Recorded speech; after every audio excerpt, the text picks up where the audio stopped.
Beneath the endless waves of the Pacific, a secret lay in silence. The sea held its breath, guarding a story the world wasn't meant to hear, a story of espionage, courage, and the kind of ambition that defines the Cold War. It begins in March of 1968. Somewhere in the vast dark waters north of Hawaii, a Soviet ballistic missile submarine simply vanished. No distress signal, no trace. One moment, it was part of the Red Banner fleet. The next, gone without a word. The Soviet Navy searched relentlessly. Planes flew endless grids across the Pacific. Surface ships churned the waves in confusion. But nothing appeared. For the Kremlin, it was as if the ocean itself had swallowed the vessel whole. But deep inside the corridors of American intelligence, something stirred. The U.S. Navy's undersea listening network, a web of hydrophones stretching across the ocean floor, had heard something. A faint, thunderous sound, the implosion of a submarine. Analysts pored over the data, triangulating the signal. After weeks of calculations, they pinpointed it. The Soviet sub lay more than 3 miles below the surface, entombed in total darkness. To the American submariners who patrolled those same waters, it was just another day in the shadow war beneath the waves.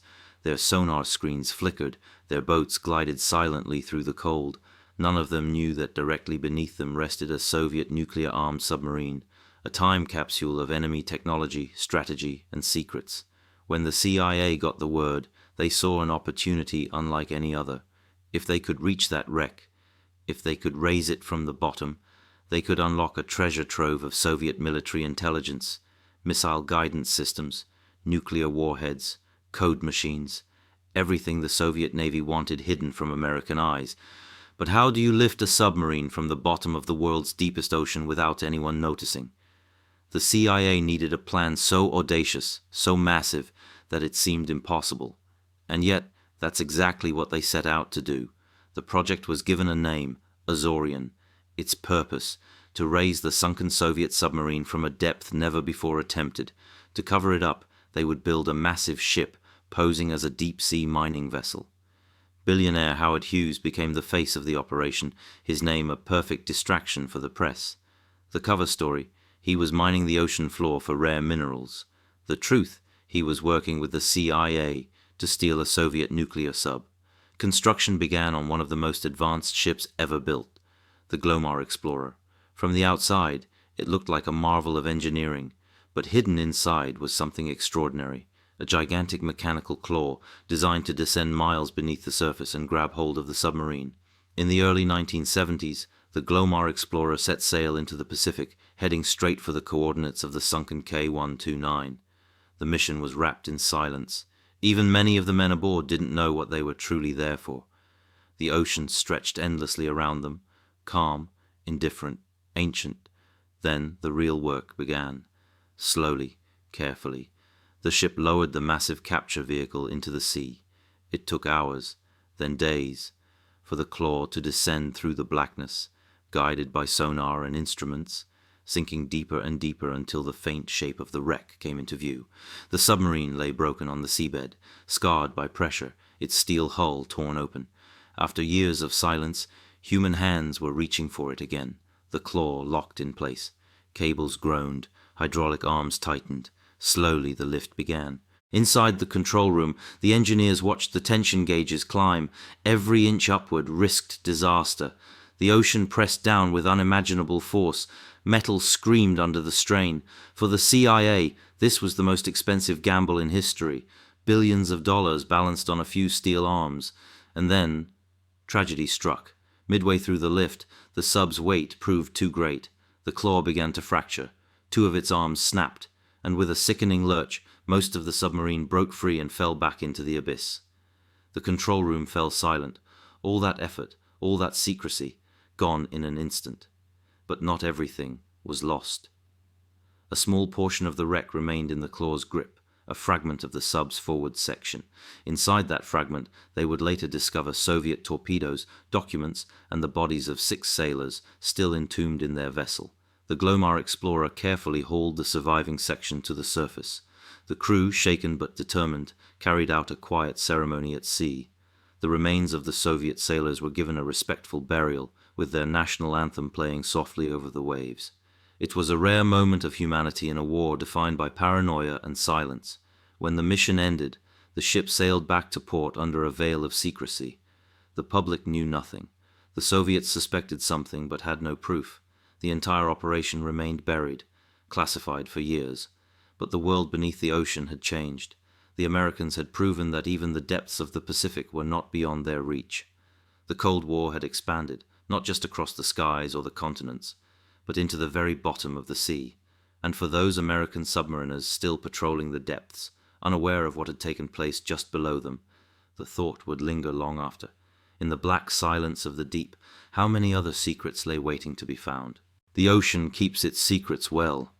But in the wake of Operation Azorian, whispers began to rise from the deep. By the mid-1970s, rumors swirled through intelligence circles. Soviet officers couldn't understand how the Americans seemed to know so much about their submarine technology. Unofficially, Moscow had begun to suspect that something had happened in those lonely waters north of Hawaii. Inside the CIA, the mood was mixed, pride at what had been accomplished and frustration over what had been lost. The Glomar Explorer had proven that human ingenuity could reach 3 miles into the sea, but it had also reminded them of the ocean's terrible power. What remained was a partial success. A handful of torpedoes, sections of the pressure hull, fragments of code equipment, and most mysteriously, a few pages of log entries still legible after years underwater. For the analysts at Langley, those fragments were priceless clues about Soviet submarine operations, patrol routes, and command structures. But while the agency combed through its findings, a new problem surfaced. The ship had been too large, the logistics too vast to stay hidden forever. Reporters began sniffing around. One newspaper in particular, the Los Angeles Times, had caught wind of a secret recovery operation involving the CIA and Howard Hughes. The agency scrambled to contain the story. When the press asked for confirmation, the CIA responded with a phrase that would become legendary in intelligence circles. "We can neither confirm nor deny." It was the birth of the Glomar response, a polite way to admit nothing, reveal nothing, and protect everything. Even today, it's still used whenever secrecy is paramount. Meanwhile, in the Soviet Union, naval intelligence pieced together the truth. By 1975, the Kremlin had learned that the Americans had built a ship, supposedly for ocean mining, that had hovered over the K-129's last known position. The suspicion became certainty. Publicly, they remained silent. Privately, they were furious. Orders were given to increase security across the submarine fleet. Communications were encrypted, patrol patterns shifted, and paranoia spread through the ranks. For the sailors of the Red Banner fleet, it was one more reminder that the Americans were everywhere, even on the ocean floor. But Operation Azorian was not merely about stealing secrets. It was also a monument to human obsession, a Cold War tale where technology, ambition, and secrecy collided at impossible depths. In the years that followed, the Glomar Explorer became a ghost. Its mission was never officially acknowledged, and most of its crew went their separate ways. Only fragments of the truth leaked out, through hushed interviews, classified memos, and eventually declassified documents decades later. One former engineer would later recall standing on deck as the wreckage broke the surface. The twisted metal, dripping seawater under floodlights, looked almost alive. "It was like pulling a dead giant from the grave," he said, and for a moment everyone just stared. Because we knew no one on Earth had ever done this before. Below deck, intelligence officers handled the recovered materials like holy relics. Every component, every switch, every scrap of paper might hold insight into the Soviet nuclear command. The submariners of K-129 had carried the Kremlin's secrets, and in death they had unwittingly given them to their greatest rival. But not everyone in Washington was satisfied. Some called the mission a failure. Too costly, too risky for too little reward. Others saw it as proof of what America could achieve if it dared to dream beyond limits. Even the Soviets, when the truth eventually reached them, could not help but respect the feat. Raising a submarine from 3 miles beneath the Pacific was something neither side had thought possible. Yet in the quiet halls of Langley, the victory felt hollow. The full wreck lay still below, out of reach, guarded by darkness. The men who had perished inside were never coming home. The ocean had claimed its due. For American submariners, the story of K-129 would become something of a legend. a ghost story told during long, silent patrols. They'd glide through the deep sonar pings echoing through the void, knowing somewhere down there was the wreck of a Soviet boat, the one they'd almost brought back from the dead. And sometimes, when they crossed that patch of ocean, the sonar techs swore they could hear faint metallic echoes beneath the static, the cold heartbeat of a submarine that never surfaced. The Cold War was full of such stories, missions buried beneath secrecy, victories no one could celebrate, tragedies no one could mourn. The men who lived them carried the weight quietly, their deeds erased from history, until the truth finally emerged decades later. But in the story of Operation Azorian, there's something more than espionage. There's a glimpse into what drives nations to reach for the impossible. The Americans didn't just raise a submarine, they tested the limits of human engineering, courage, and deception. And for a brief moment, at the bottom of the sea, the Cold War's silent struggle reached its deepest point. The world eventually moves on, but the ocean never forgets. For nearly a decade after Operation Azorian, the truth remained buried, sealed within vaults, locked behind redacted pages, whispered only in corridors where clearance mattered more than conscience. But the secret couldn't stay hidden forever. In 1975, a leak reached the New York Times. A classified briefing had slipped into the wrong hands. The public finally learned that the CIA had built a massive ship to recover something from the depths. The story exploded. Headlines spoke of a sunken Soviet sub, of Hughes's mysterious ship, of Cold War treasure hunts beneath the Pacific. The CIA panicked. Operation Azorian, now blown wide open, was no longer just a covert triumph. It was a political storm. Officials scrambled to contain the fallout. Reporters demanded answers. The Soviets demanded explanations. And for a few tense weeks the Cold War teetered on the edge of open embarrassment. But the agency never confirmed it. The Glomar response, "We can neither confirm nor deny," became their shield. The truth stayed hidden in plain sight, wrapped in ambiguity. In Moscow the reaction was quiet but intense.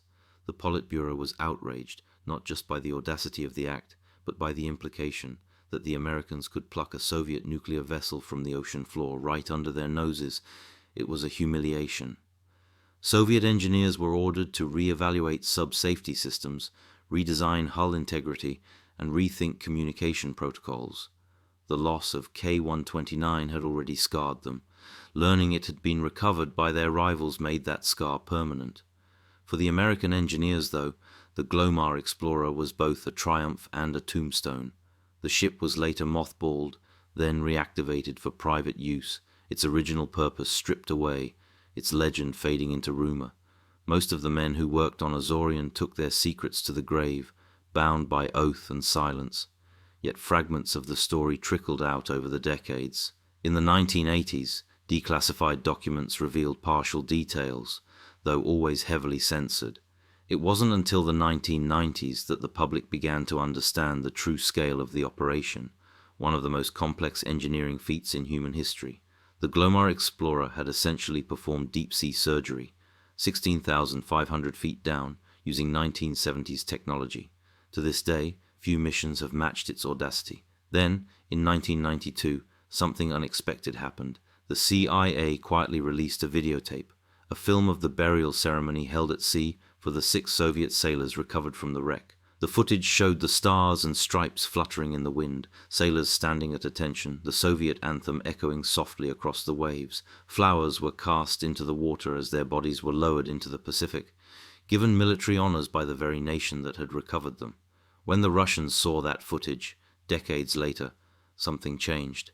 They were furious that the operation had happened, but they were moved by the gesture. In the shadow of espionage, there had been respect. In the midst of the Cold War's deceit, there had been a brief moment of shared humanity. But for those who had been part of the operation, that moment carried weight. One technician interviewed years later described it quietly. "We were standing there watching the flags, ours and theirs, and I realized the sea didn't care whose side we were on. It just keeps what we leave behind." The Cold War was filled with invisible victories like this, the kind that never made it into textbooks, the kind fought not with armies but with engineers, scientists, and spies. Operation Azorian changed how both nations viewed the ocean. The US saw it as a new battlefield, a frontier for technology, surveillance, and undersea warfare. The Soviets doubled their efforts to build quieter, deadlier submarines, racing to close the gap, and below it all, the wreck of K-129 remained, still resting where it fell, deeper than light, guarded by pressure and silence. Today, satellites orbit the Earth, submarines roam the depths, and nations still spy on one another in ways unimaginable in 1968, but Operation Azorian endures as a symbol, not of victory, not of defeat, but of ambition, of what humanity will risk to know what should remain hidden. Somewhere beneath the Pacific, where the water turns black and the sun never reaches, a Soviet emblem still lies in the sand, faded, corroded, but not forgotten. And if you listen closely, through the endless hush of the sea, you might still hear the faint hum of machines that once defied the impossible. The Americans called it Project Azorian. The Soviets called it theft. History calls it one of the greatest secrets of the Cold War. But the ocean just calls it another story it agreed to keep,